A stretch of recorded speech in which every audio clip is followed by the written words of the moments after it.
आज डाउटनेट आप डाउनलोड करें। डाउटनेट पर अपने सभी गणित, रसायन विज्ञान, भौतिक विज्ञान और जीव विज्ञान के डाउट्स का करो सफाया। बस प्रश्न की फोटो खींचो, एक ही प्रश्न को क्रॉप करो और तुरंत वीडियो सोल्यूशन पाओ। अभी डाउनलोड करें। नमस्कार दोस्तों, आज हमारे पास प्रश्न दिया गया है कि निम्नलिखित यौगिकों में प्रत्येक कार्बन की संकरण अवस्था क्या है।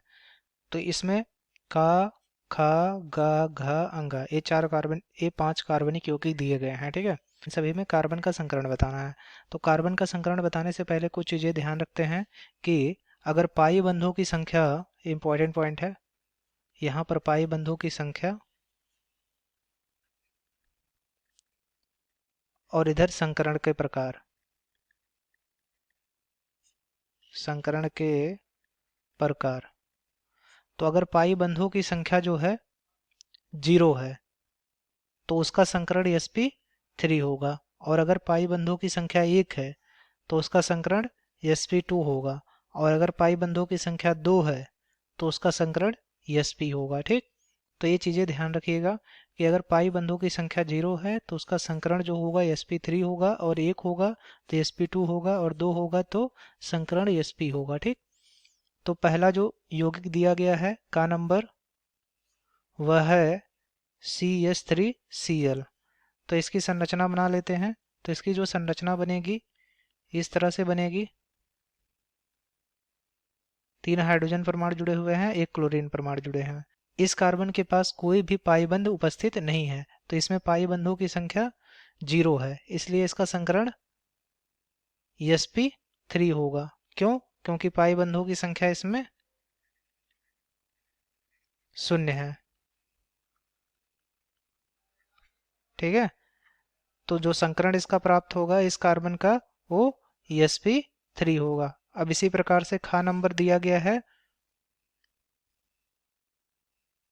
CH3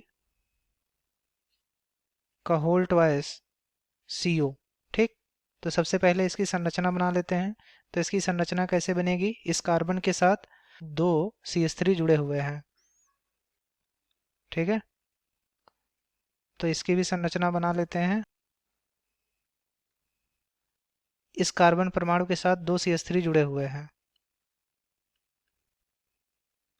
तो ये पूरा CH3 हो गया, और एक ऑक्सीजन परमाणु जुड़ा हुआ है द्विबंध द्वारा। ठीक, तो अब इस कार्बन के पास जो है, देखिए इस कार्बन की जो ये पूरा CH3 है, इस कार्बन के पास कोई भी पाई बंध उपस्थित नहीं है, अतः इसका जो संकरण होगा वह sp3 होगा। और इस पाई बंध के पास एक सिग्मा बंध है और एक पाई बंध है। तो इसमें पाई बंधों की संख्या इसके पास 1 है, इसलिए इसका जो संकरण होगा वह sp2 होगा, और इसका संकरण जो होगा वह sp3 होगा। ठीक, तो इसमें जो तीनों कार्बन परमाणु हैं उन तीनों का संकरण क्या क्या होगा। एक का, इस कार्बन परमाणु का संकरण sp3 होगा। इस कार्बन परमाणु के पास एक सिग्मा बंध है और एक पाई बंध है, क्योंकि इसमें पाई बंधों की संख्या 1 ही है, इसलिए इसका संकरण sp2 होगा। और इस कार्बन परमाणु के पास कोई भी पाई बंध नहीं है, तो इसका संकरण sp3 होगा। ठीक है, अब हमारा जो गा नंबर का कार्बनिक यौगिक दिया गया है वह है CH3CN।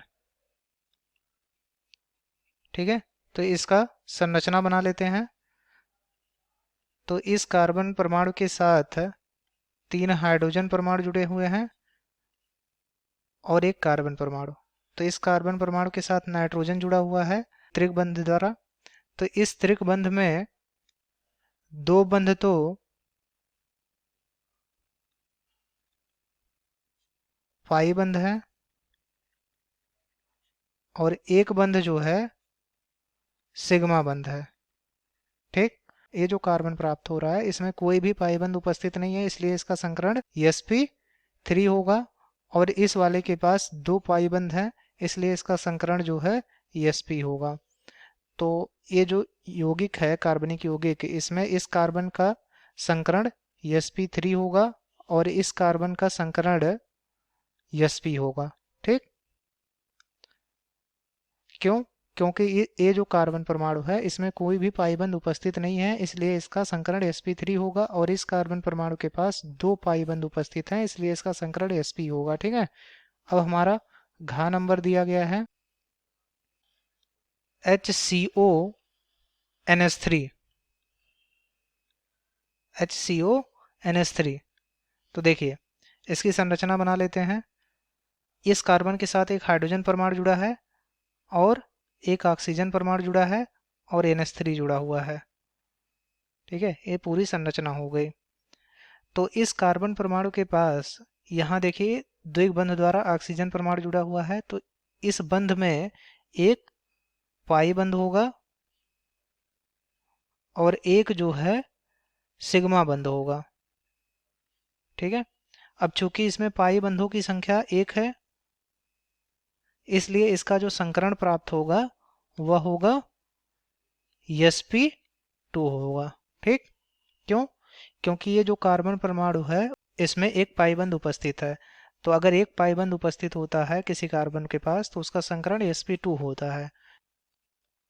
अड़ा नंबर जो है वह दिया गया है CH3CH डबल बॉन्ड CH_CN। अब इसमें देखिए ये जो कार्बन परमाणु है उसके साथ 3 हाइड्रोजन परमाणु जुड़े हुए हैं।